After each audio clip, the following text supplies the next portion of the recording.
Welcome all. In this video, we are going to solve some word problems which include cardinality of algebra of two sets particularly. So let's directly start with the problem. In a class of 30 students, 15 study physics whereas 12 study mathematics.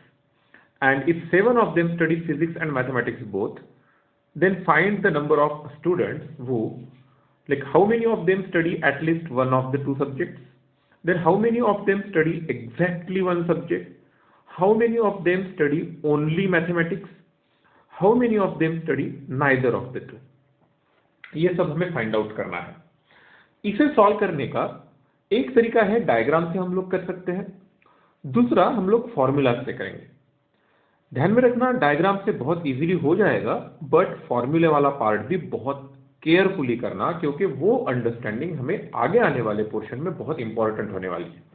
तो let me try to solve this by, let's say method 1.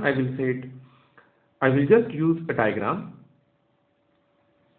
where, let's say, this denotes universal set, okay, and let me call P is set of students who study physics,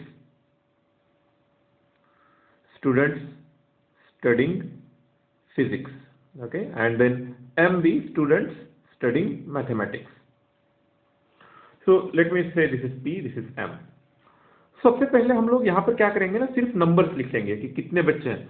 अब हम देखते हैं कि 15 students है जो physics पढ़ते हैं, लेकिन उनमें से 7 ऐसे हैं जो फिजिक्स और मैथ्स दोनों पढ़ते हैं. तो 7 स्टूडेंट्स ऐसे हैं जो दोनों सब्जेक्ट पढ़ते हैं. तो यहां पर कितने बचे? 8. तो देखो, 15 स्टूडेंट्स फिजिक्स पढ़ते हैं, उनमें से 7 ऐसे हैं कि जो फिजिक्स और मैथ्स दोनों पढ़ रहे हैं, और 8 ऐसे हैं जो फिजिक्स पढ़ रहे हैं लेकिन मैथ्स नहीं पढ़ रहे.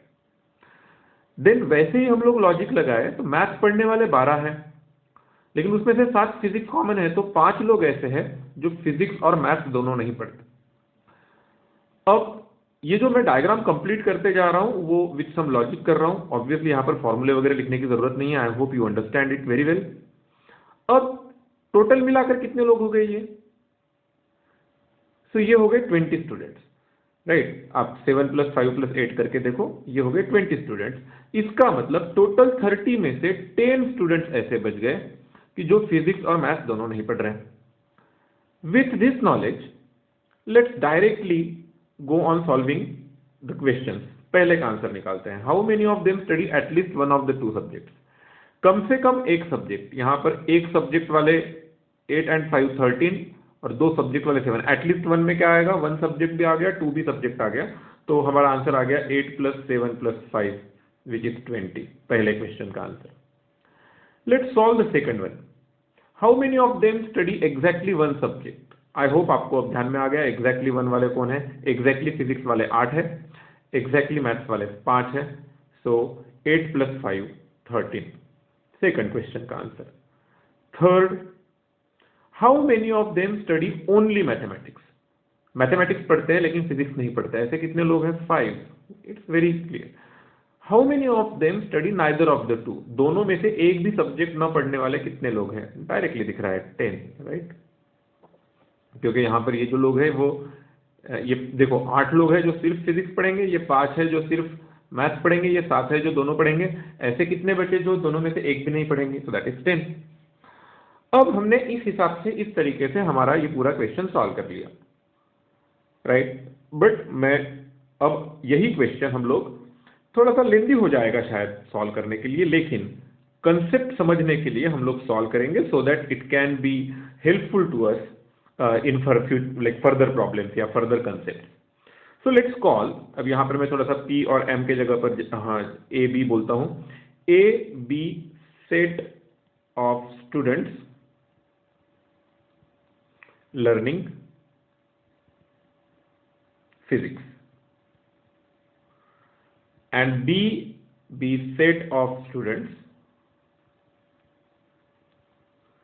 learning mathematics. यहां पर एक थोड़ा सा क्लैरिटी लाना चाहता हूं, कुछ लोगों को ध्यान में नहीं आता. जब मैं बोलता हूं कि स्टूडेंट लर्निंग फिजिक्स, तो वो मैथ पढ़ रहा है कि नहीं वो कुछ नहीं बोला मैंने, सिर्फ फिजिक्स पढ़ता है. फिर उसमें से वो मैथ्स पढ़ भी सकता है, नहीं भी पढ़ सकता, तो इसमें दोनों लोग आ जाते हैं। फिजिक्स पढ़ने वाले लोगों में ऐसे लोग आते हैं जो फिजिक्स पढ़ते हैं और मैथ्स भी पढ़ते हैं, और ऐसे भी आते हैं जो फिजिक्स पढ़ते हैं लेकिन मैथ्स नहीं पढ़ते।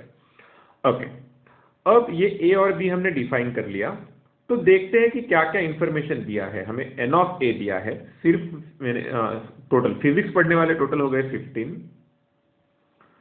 मैथ्स पढ़ने वाले टोटल 12, और अब मुझे बताइए दोनों सब्जेक्ट, दोनों के दोनों सब्जेक्ट मतलब कौन? A intersection B. देखो, ए मतलब फिजिक्स पढ़ने वाले, बी मतलब मैथ्स पढ़ने वाले, दोनों के दोनों बोथ वाले कौन है? Intersection. So physics and mathematics, and मतलब इंटरसेक्शन, ध्यान में रखो, ये दोनों पढ़ने वाले हो गए 7, राइट।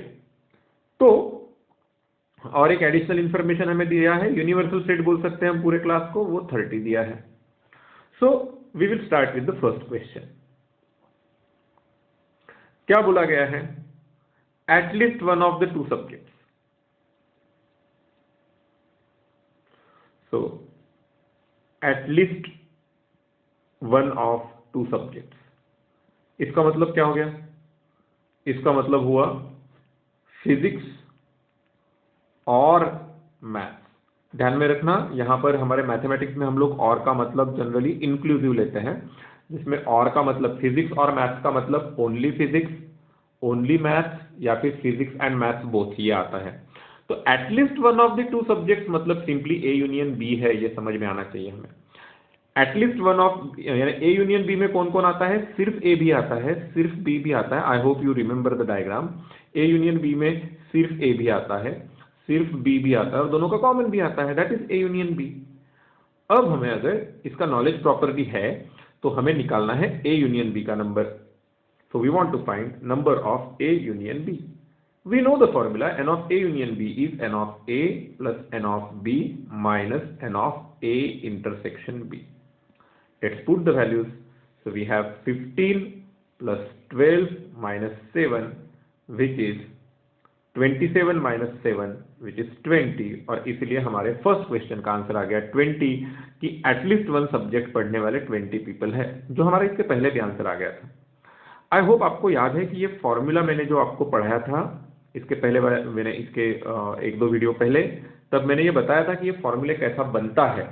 तो आई होप वो आपको याद है, वो अब मुझे यहाँ पर बताने की जरूरत नहीं है। अगर आपको फिर भी डाउट रहता है तो यू कैन आस्क मी कि ये फॉर्मूला कैसे सोच सकते हैं हम लोग। नाउ मूविंग फॉरवर्ड, नेक्स्ट हमें क्या पूछा गया है? Exactly one subject. Exactly one subject मतलब ए डेल्टा बी, या तो सिर्फ ए में या फिर सिर्फ बी में। तो हमें सेकंड क्वेश्चन में पूछा गया है n of A delta B, या फिर हम लोग ध्यान में रख सकते हैं सिर्फ ए मतलब कौन? ए इंटरसेक्शन बी कॉम्प्लीमेंट, और दूसरा ए कॉम्प्लीमेंट इंटरसेक्शन बी, मतलब ये हो गए ओनली मैथ्स पढ़ने वाले, ये हो गए ओनली फिजिक्स पढ़ने वाले। अब इसका फॉर्मूला हमारे पास है सिंपली, ये भी मैंने आपको लास्ट वीडियो में बताया है, A N of A union B minus N of A intersection B. Values put करते हैं, N of A union B हमने अभी अभी निकाला 20, और इंटरसेक्शन में है 7, so there are 13 people who learn at least one subject, right. I hope ये फॉर्मूलाज, अब मैं फिर से बता रहा हूं, ये फॉर्मूलाज कैसे बने, राइट, इसके बारे में सोचिए। आपने अगर रिक्वेस्ट किया तो I will take another session again, कि इसमें हम लोग ये फॉर्मूला कैसे समझ सकते हैं, ध्यान में रख सकते हैं, वो बात करेंगे, but that you should understand. Now n of, अब हमें क्या पूछा गया है? हमें पूछा गया है ओनली मैथ्स पढ़ने वाले लोग। थर्ड क्वेश्चन देखते हैं, how many of them study only mathematics. Only mathematics मतलब बी, लेकिन not A, not A and B, right. ये कैसे होगा? इसका फॉर्मूला होता है n of B minus N of A intersection B, जो बी में है, राइट, लेकिन ए में नहीं है। अब एन ऑफ बी का वैल्यू क्या है? एन ऑफ बी का वैल्यू है 12, और इंटरसेक्शन का वैल्यू कितना है? 7, so we get the answer 5, जो हमने डायग्राम से भी निकाल लिया था। एंड देन लास्ट में है कि दोनों भी नहीं, ओके। जनरली ये सॉल्व करने के लिए हम लोग जो कुछ भी करने वाले हैं, सिंपली आपको मालूम है कि एटलीस्ट वन वाला कितना है, right. So none is equal to total minus at least one, ये तो समझ, एटलीस्ट वन। तो इसका मतलब हमें ये मालूम है कि ये लास्ट वाला क्वेश्चन जो हमें करना है उसका आंसर निकालने के लिए हमें simply n of U total में से n of A union B subtract करना है। तो होगा क्या फिर, ये 30 माइनस 20 और हमारा आंसर आ जाएगा 10। ये जो भी चीज मैं यहाँ पर लिखना चाहता हूँ, एक्चुअली मैं लिखना चाहता हूँ हमें निकालना है n of A complement intersection B complement, जो ना तो ए में है ना तो बी में है, लेकिन एक रूल है जो हम लोग इसके आगे पढ़ेंगे, which can be written as n of A union B complement, and n of A union B complement will be simply n of U minus N of A union B, जो मैंने यहाँ पर यूज किया। ये formula भी हमें understand करना है, but I hope you have understood कि डिफरेंट टर्मिनोलॉजीज के मीनिंग क्या होते हैं, एटलीस्ट वन वगैरह वगैरह का। So we will keep on solving more problems, right. थोड़ा सा लेंदी होगा तो भी चलेगा, but try to find it out. चलो, ए यहाँ पर जरूरत पड़ेगी, A B the set of people who like cold drinks. So A set of people who like cold drink, and then B is set of people who like hot drinks। ठीक है, तो हमें क्या क्या दिया गया है, हमें दिया गया है n of A, cold drinks like करने वाले 27 लोग हैं। हमें एन ऑफ बी दिया है 42। अब हमें क्या निकालना है, how many of them like both coffee and tea, यानी हमें पूछा गया है n of A intersection B निकालने के लिए। लेकिन ऊपरी ऊपरी देखा जाए तो n of A union B नहीं देखा है, लेकिन एक स्टेटमेंट है जिसकी तरफ हमारा ध्यान जाना चाहिए। ठीक है, आपका ध्यान स्पेशली जाया करके मैं कलर बदल के यहाँ पर अंडरलाइन कर रहा हूँ। Each person likes at least one of the two drinks, यानी जितने भी लोग हैं उनमें से हर किसी को एटलीस्ट वन ड्रिंक अच्छा लगता है, या तो हॉट ड्रिंक अच्छा लगता है या फिर कोल्ड या फिर दोनों के दोनों।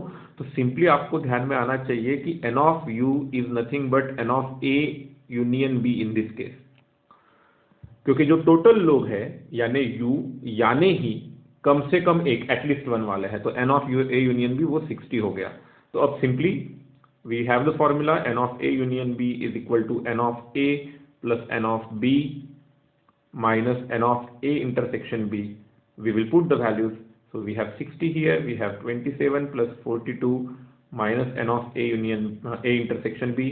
तो I think n of A intersection B अब आप कर सकते हो, 27 plus 42 which is 69 minus, yeah it is 69 minus 60, 9. So there are 9 people in this particular problem, इसका solution निकालते वक्त, who like both coffee and tea। तो हमारा answer, yes, it is 9. I hope